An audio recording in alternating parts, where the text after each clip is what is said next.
It's Wednesday, March the 8th. Hewitt says he's been up Diana's tunnel, but where's the proof? United worth $1 billion. That's 4 Brooklyn parties, says Beckham. More Bush in the White House. Yes, please, says Clinton. Please welcome the man who knows a big election when he sees one, Mr. Ian Lee.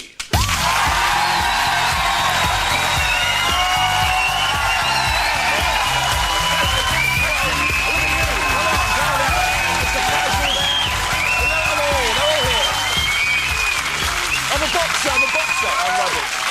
Hello and welcome to the 11 o'clock show. What is going on in America, huh? At the moment, it's all gore and Bush, and I'm not talking about some hardcore porn film. But in fact, no, it's true, the likely candidates for American president. Mind you, like a porn film, it does feature fake suntans, dodgy acting, and a couple of twats. But who are these guys? Well, Al Gore is a man so boring that the only stain he'd leave on a secretary's dress would be Ovaltine. Less of the licking whores, more of the whore licks. See what we did there? Very clever. Meanwhile, George Bush Jr. is a former coke fiend and such a party animal he can't remember most weekends. Mind you, of course, Ronald Reagan can't remember whole years or even what his arse is for. Now, it's all up to the American voter. Trouble is, most Yanks have got problems with the ballot paper. Apparently, they can't even spell X. The X on it. Ignore it. You never heard it. The Americans have to do everything bigger and better than us, don't they? I mean, Bush has got celebrity support from Arnie and Eastwood. Gore has got Streisand and Travolta. Who does our very own Red Ken have? Billy Bragg and Timmy fucking Mallet. I tell you who I think should be made president, of course, Britney Spears. You love it. It might sound stupid, but think about it like this man just did.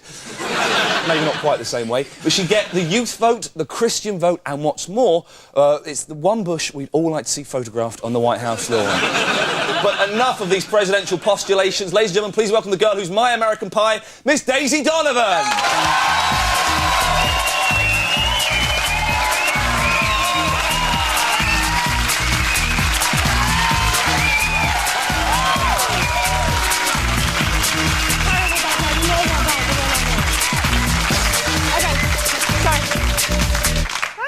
Everybody's stopping. Ian, now listen, I don't know what all the fuss is about James Hewitt getting pissed and driving down that tunnel in Paris at 120 miles per hour with 4 Venezuelan whores.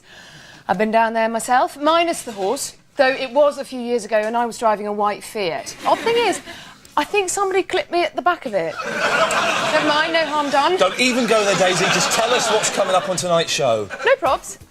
Peter Piper shares showbiz stories with Ken Branagh and Sam Mendes. Ricky Gervais investigates Switzerland's BSE crisis. And later on, I'll be finding out why the British can't keep a secret anymore. Yeah, no, false, absolutely, right up by her neck. But first, it's today's headlines. Tonight's top stories. Peter Mandelson has called on all the people of Northern Ireland to kick-start the peace process, except those who haven't got any kneecaps. Following Super Tuesday, President Clinton was asked how he felt about seeing Bush on top. He replied he was willing to give any sexual position a go at least once. Today is National No Smoking Day and 1 million people are expected to give up. Tomorrow has been named No, I Haven't Started Again. What a fucking stupid question. Pass me those patches now, Dave. Prince Charles has become patron of the Prayer Book Society. A palace official said that he's often seen him down on his knees with Camilla, mouthing an ancient passage. Leading Catholic Cardinal Biffy has warned that Satan is walking among us as a famous celebrity. We think we've tracked him down. Despite his mad ramblings, Cardinal Biffy is a leading contender to be the next pope. With the whole world waiting for His Holiness to pop his clogs, here's a timely reminder of the life and times of Pope John Paul II. 1981. The world stops turning as John Paul is gunned down by an assassin. He survives the attack and a subsequent biblical-style stoning. 82, and the Pope tours Britain. During his stay, he meets some of the most respected people in the country. And Jimmy Savile, who later fixes it for him to ride a pyramid with the Kent Constabulary motorcycle display team. 5 years on, and a poll reveals that the Pope is the most recognised person on the planet. 2 months later, he's overtaken by Patrick Swayze, star of the hit movie Roadhouse. It's 1999, and as foreseen by Nostradamus, the Pope receives a visit from God's representative on Earth, Bono. Impressed, His Holiness releases a CD of his own, which is narrowly kept from the #1 spot by 199 other records. Today, some 2,000 years after his boss strode the Earth, the Pope's hipper than ever. Rewind. When the crowd say, select.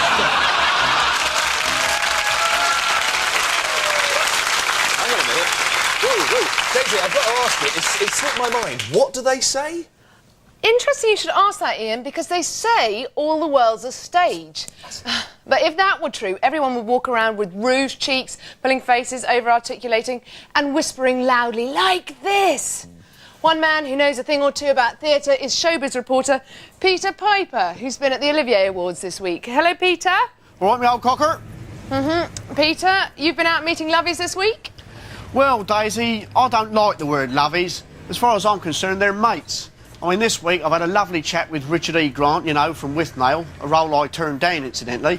Kenneth Branagh, dear old Kenny, he was done up to the nines. And Sam Mendes, the director of American Beauty. The gossip is, if he wins the Oscar, he's going to dedicate it to me for all the advice what I give him. What advice did you give him? Well, I said all you need is a naked bird covered in rose petals and you can't go too far wrong. Be absolutely brilliant. Anyway, here's my report.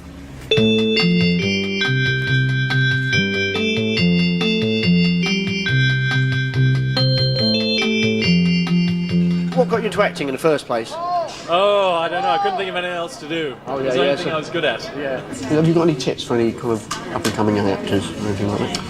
Keep trying. You've got to practice in any way you can. What sort of directors do you admire? Did you? Stanley Kubrick and Robert Altman and Milos Forman and Mike Nichols and John Schlesinger. What about sort of like stuff like Star Wars? Would you I love ever Star direct? Wars. Yeah, are you a fan? Yeah, I'm a fan. I could never do anything like that. Really? Yeah, Really? it's too technical. Well, It takes too long. Oh, I see. I actually met George Lucas. I met him, and he was lecturing at Portsmouth Polytechnic, as then was, now it's a university. And I remember I went up to him after a lecture, and I said, I've got a bit of an idea for you, like George. I said, why don't you make a film that's basically an old-fashioned morality tale, but set in space? And he said that's not a bad little idea, like, you know. And he said, why don't you write it with me? So he's like sat down and like started writing it and all that sort of stuff. Trouble is, he would insist on having a Wookiee. And I couldn't cope with that. I thought it was childish. Like, you know what I mean? What about Laurence Olivier? Did you rate him? Oh, yeah. Yeah, Very yeah? much so. All right, Yeah. really, it's not He bad. was all right. Yeah. So I actually, did you ever meet him? I never met him. Yeah, because I actually did. I actually met him. Did you? Yeah, I did, like quite a few years ago down in, because you know the Chichester Festival Theatre. Yeah, yeah. You ever worked there? I have.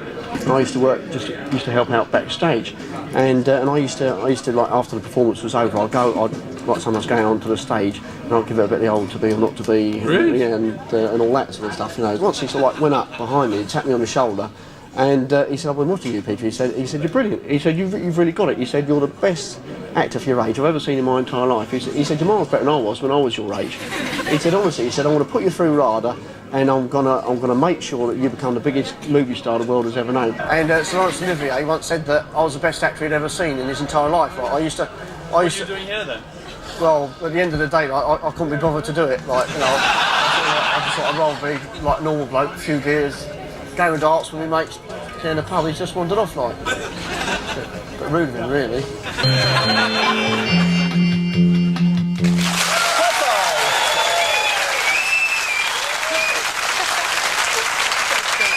We would like to take a moment now to apologise for remarks we made last night during an item on James Hewitt. Hewitt caused a scandal in the wind by drunkenly reenacting the Diana crash and calling her death a good career move. During our tribute to Hewitt, a number of small technical errors crept in. Our profile should have been titled Hewitt, Misunderstood Nobleman. And not, as was broadcast, Hewitt, money-grabbing knob end. When Hewitt described how he tried to recreate Diana's crash, it was wrong of us to suggest that Sky TV paid him to recreate another celebrity death by fiddling with an aerial on a rooftop with a puppet on his arm. Tonight at 8, Hewitt's Rod Hull Challenge, only on Sky. Also, a photograph of Hewitt's parents' wedding may have been doctored to give the impression of inbreeding. And that concludes our apology to the snivelling, pudding-faced, drink-driving love skunk.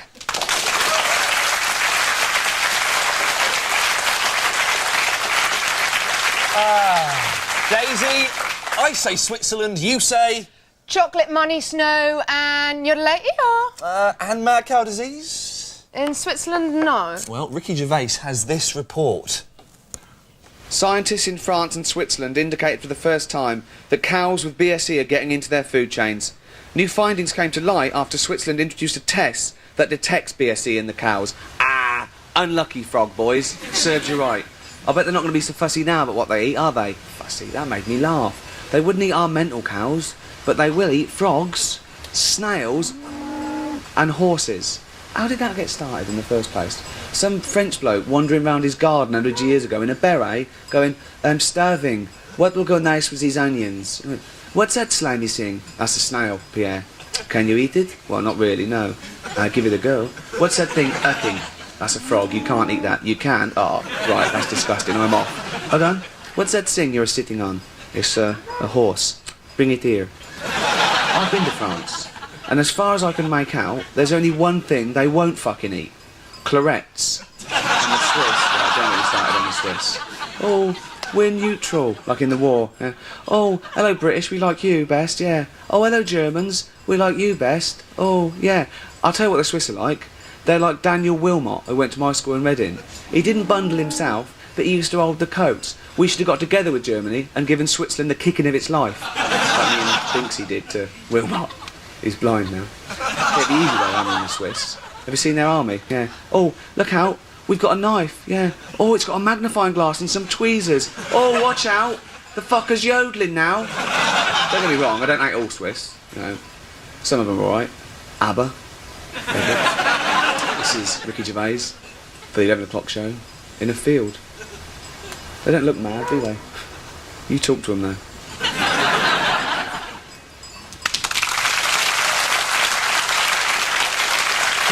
Damn that Gervais. That's it for part one, but hold on there, because in part two, I'm finding out your secrets. And we'll be meeting Scar's superstar, Buster Bloodvessel. And stay tuned, because right after the break, which is coming up now, we've got worked up, chained down lesbians. Don't miss it. Here's the break.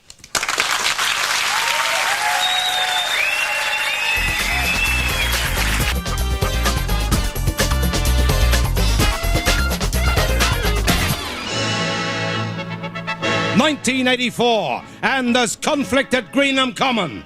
The ladies can't stop the missiles getting in, but that Ford Cortina's going nowhere. Greenham Common was just like Glastonbury, without men or music, just women, and every man jack of them was a lesbian. Makes you think a bit, doesn't it? Whoa!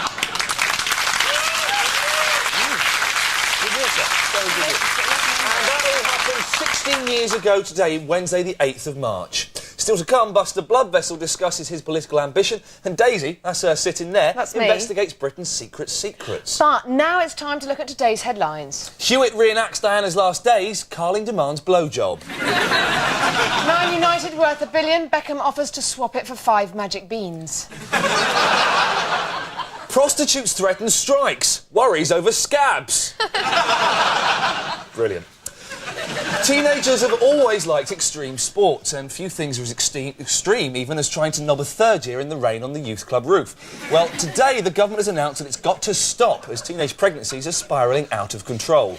It seems sex in school uniforms is just not acceptable, unless, of course, you're Jimmy Cranky, in which case it should be made illegal. So, how do you know if you're the sort of teenager the government are after? Well, it's simple. Take our teenage responsibility test. Lisa from 4B gives you advice on how to avoid getting pregnant. Is it? A, go on the pill. B, always do it standing up whilst winking at a magpie. You find yourself in a passionate fumble in a classmate's bedroom. What precautions do you take? A, put on a condom. Or B, put a tape in the video so you don't miss news round. Your girlfriend wants advice on safe sex. Does she write to? A, just 17. B, barely 12. After you've finished doing it to each other, do you... A, check that your condom has remained intact. Or B, check if your crisp bag has got any crisps left worth eating. You want to know if you're pregnant, do you... A, buy a kit from the chemist. Or B, wait for 9 months and see if anything plops out while you're playing netball. Do you expect to leave school with A, a GMVQ. or B, VD? Now, if you answered mostly A's, the only thing you'll be getting sticky with is your Airfix kit. Mostly B's, and you'll be a granny at 24. And that was our Are You a Responsible Teenager or Not test.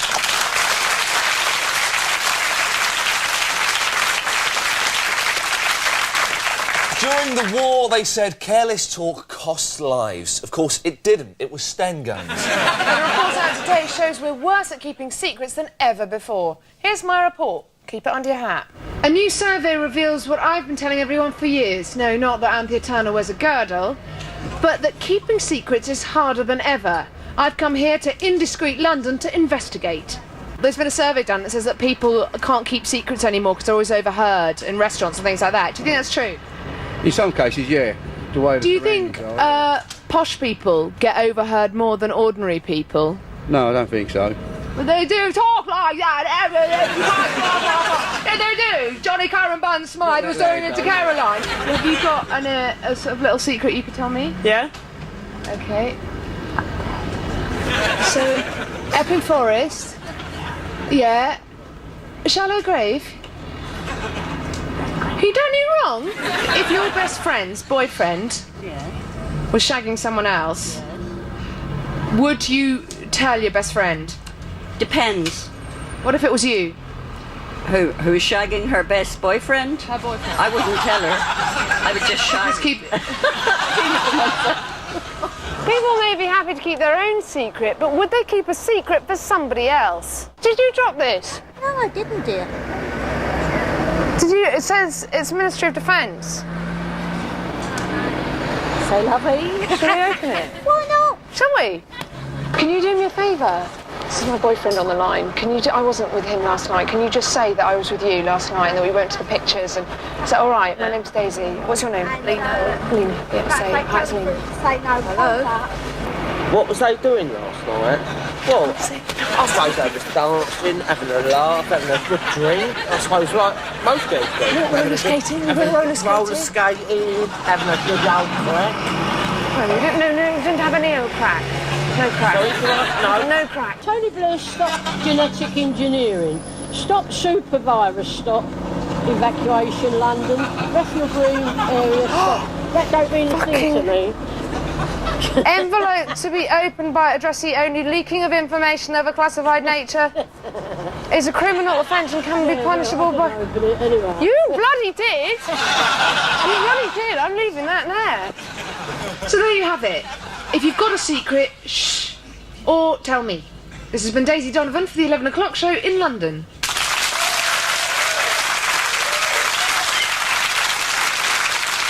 Look at me sitting casually. Tell us about tonight's guest, Daisy. Will do. In the 80s, Bad Manners were a chart-topping ska sensation with unforgettable hits like Special Brew, Lip Up Fatty and the other one. He was going to run as Mayor of London but has now thrown his weight behind Livingston's campaign, all 30 stone of it. Ladies and gentlemen, he's Buster Bloodvessel.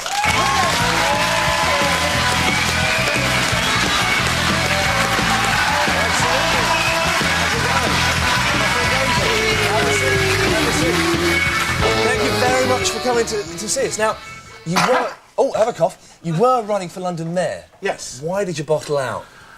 Bottle? Yeah, bottle. I have bottle. But why have you backed out then? I haven't backed out. I've just decided to go behind what I originally said, which was I would like to back Ken if he went independent. So you've stopped... You don't want to be mayor because you want to get behind Ken Livingstone? Yeah, it makes more sense to me that he actually is behind Ken Livingstone. But you had... Your manifesto had some great proposals. One of them here, you wanted to extend pub opening hours, didn't you? Yeah, loads of great proposals in there, yes. You wanted to decriminalise cannabis as well, didn't you? Well, I thought it was a great idea to actually throw barbed wire around the M25 and actually decriminalise cannabis in the London area because it would make it a very popular place. It'd make it very popular, yes. What about Tory candidate Stephen Norris? What do you think of his policies? He's a complete twat. All right. Yeah. Could you be a bit more precise? Yes, Okay. good. OK, what about Dobson? Similar. Yeah. Well, Ken is busy assembling his campaign team now, and I think we should offer him the benefit of your expert advice to help him on his way. Yes, I totally agree. OK, so give us your spin. Let's start with his image. Yeah. Was he right to lose his moustache, or would facial hair increase his minority appeal? I think facial hair is disgusting and he should lose his moustache straight away.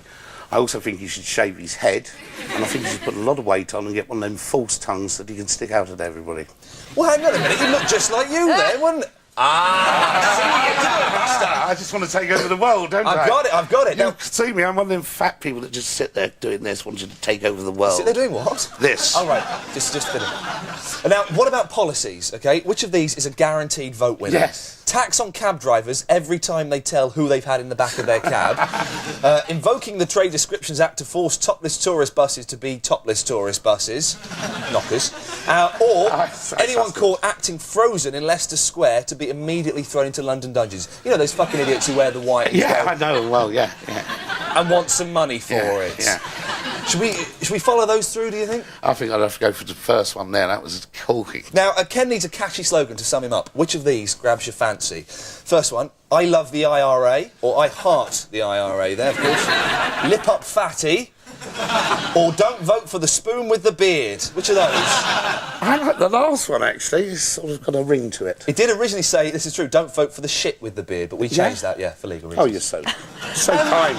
Now, Buster, you were once voted Britain's sexiest fat person. No, Margate's. It's a big difference. Oh, Margate's. Big difference. Margaret's finest fat Yes. person. Who else was in the running? Anybody? No, there wasn't anybody else, actually. But I got it. I won. Clean win. Yeah. Have you seen this year's winner? John Prescott. That's very nice. Thank you very much, Buster Bloodvessel. Thank you.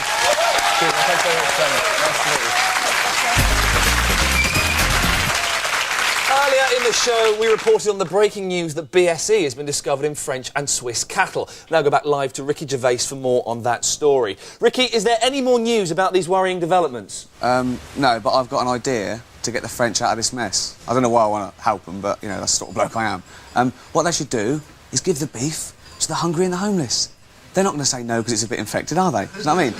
And it serves two purposes. They have a decent meal, and then when the BSE kicks in, they won't worry so much about their miserable life. Right. And Ricky, how exactly does that work? Can you tell us?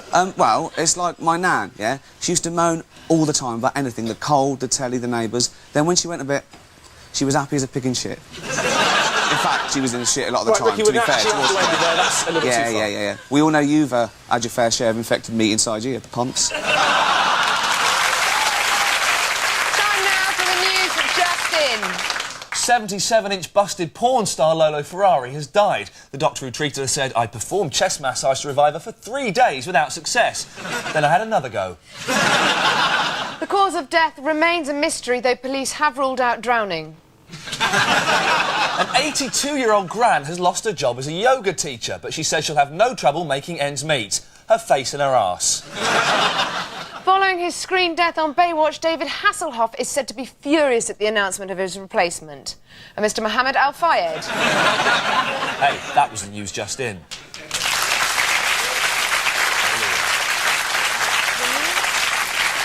That's all from tonight's show, sadly. Tomorrow night, Jason Donovan joins us live. But before we go, controversy in Japan today over a new series of endurance in which the final contestant is brought to orgasm by a fish. And finally, do remember that not everyone is as fortunate as you. Please listen to this charity appeal. Good night. Good night. Hello. Imagine you're in the army, miles from home, carrying a lot of heavy stuff about in mud.